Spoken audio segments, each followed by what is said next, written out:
All right, if you're gonna make a YouTube video, you're probably wondering like, should I script it? How can I script my video to get better results? I used to script word for word, and now I've got a much better strategy. I'm gonna guide you through what I've done in the past, what I switched to and improved, and then what I do today that's even better.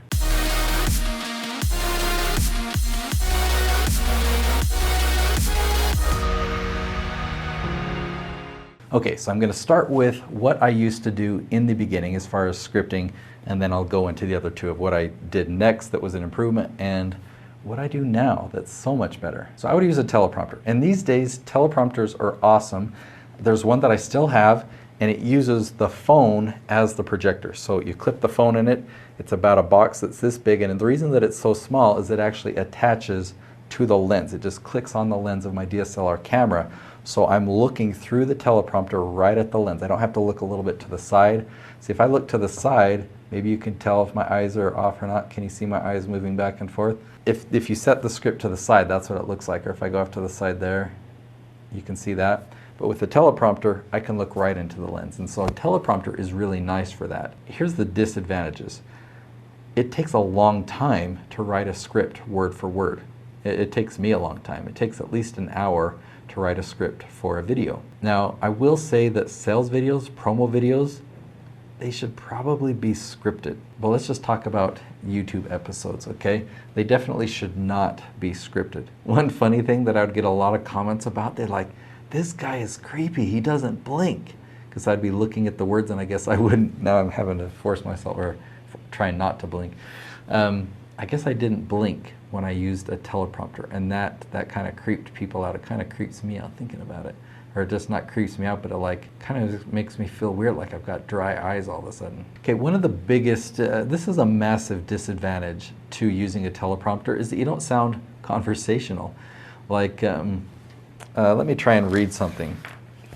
This is from the previous video I filmed, and I'll just read it. Pretend I'm looking right at you. I believed I could hire someone else to do the editing. This one is true. I didn't think I could hire someone else to do the filming. This one was false. So even though I'm putting a little bit of tone of voice in there, I was reading it, and you can tell. And you can tell when people are using a teleprompter. If you practice and practice and practice, then you can't tell anymore, right? So it is possible to use a teleprompter and have people not tell that you're reading, but it takes a lot of work. Obviously, the people on television, on the news, they're reading teleprompters because we see some of the bloopers when they read something that's misspelled or whatnot.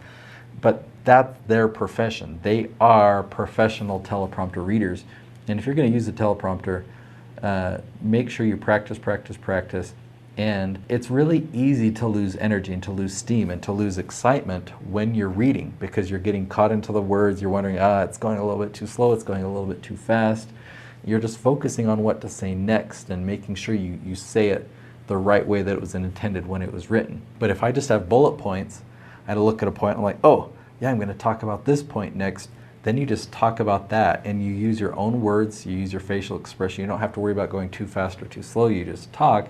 When you're done with that point, look down at your notes. Okay, and then you continue on with the next point. One last disadvantage, and it kind of sounds weird the way that I'm going to say it, but teleprompters had me use correct grammar. So I would say things like, I'm going to go to the store today and pick up some peanut butter. I don't say I'm going to. The way that I really talk is with bad grammar. I'd say, yeah, I'm going to go to the store. I'm going to go to the store. When I'm typing it, I don't type I'm going to go. I type in I'm going to go. Right? So when you're writing a script, there's a lot of things like that that you type, but you don't actually say, because when we talk with bad grammar sometimes, at least I do. And so you'll sound unnatural, perhaps, if you have bad grammar like me. Okay, so the next phase is you prepare an outline. Like right now, from here to here. That's the length of notes for this video. You just prepare an outline. And what I did before is I would review the whole outline right before I hit record, and then I would go and I would try and remember, as many points as I could, and I would try and avoid looking at my notes because I didn't want to have edits in there.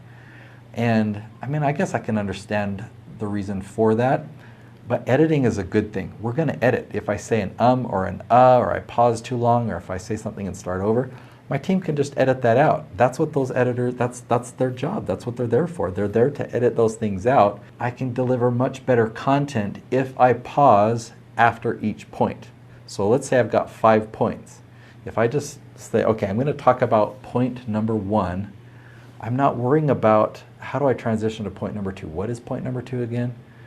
Right? I'm just focusing on point 1, and I talk all about point 1, and I can really do it justice, give it the space it needs.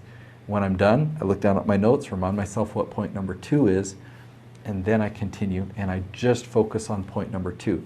It actually makes the content much better. A little side tip for you: when I film with my clients, I'm not doing that this way today. You notice I'm sitting in the same spot. But usually when I film with myself, and always when I film with my clients, we'll have 2 tripods set up. So this tripod might be up higher for them to stand. This tripod aims a different direction, might be lower, aiming at a chair. And each time they switch bullet points, my assistant will move the camera to the other tripod, they'll take a step, and it only takes a few seconds, right? But now in their video, it goes from location 1 to location 2 to 1 to 2 to 1. It's really cool. Sorry that I'm not doing that here. I got this really cool background behind me. I'm here at Kiln. I have their monthly membership. It's like $200 a month. It's here in Utah, just because my office is being cleaned right now. So I'm over here using Kiln. I have both. So I kind of jumped from what I improved to, and that's using an outline but trying to remember all the points. And what I do now is I intentionally stop after every bullet point for those reasons. It is definitely the strategy I recommend today. Now I know I showed you my outline on paper form here because I can check it off with my pen, but let me give you a better view on my computer. Okay, so you can see I'm filming video 6 right now. So video 7, the one that I'm going to film next, you can see the bullet points there. I'm just talking about the different costs that I have in my business. So I'm going to look down and talk about software. I'm going to talk about, yeah, I spend thousands of dollars every month on software. Let's see. Oh, I want to talk about Adobe Premiere Pro. So I'm going to talk about that, going to share what the cost is, and I'm going to talk about why we use it, what I'm thinking about, because in my mind I'm like, I wonder if we could use another software that's not so expensive. I mean, Adobe is awesome, right? So I've just got different bullet points. When I'm done talking about the Adobe Creative Cloud or Adobe Premiere, I'll look down. Okay, now I'm going to talk about Dropbox, and I'll talk about why I use Dropbox, the advantages, the pros and cons, what it's costing me every single month. And when I'm done with that, I can look down. That's how I prepared this script. You can see the script for video number 8, or the outline. Look how short this is. Look how short this is, but I'm confident that it's going to be, in the 7 to 12 minute range. I like to shoot for 10 to 12 minutes, but on this one I adjusted it because it's short. I'm like, I'm confident it will be at least 7 minutes, right? So hopefully this was helpful, being able to see some examples of my outline and how I prepare. Now, because we're talking about scripting and filming, I actually want to talk about the camera that I'm filming this right now. Do you love this picture?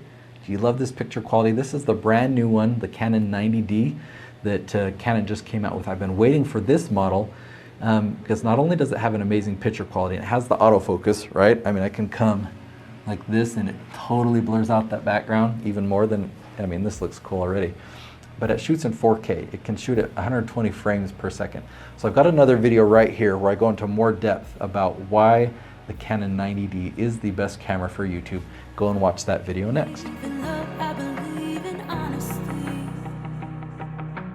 Does that sound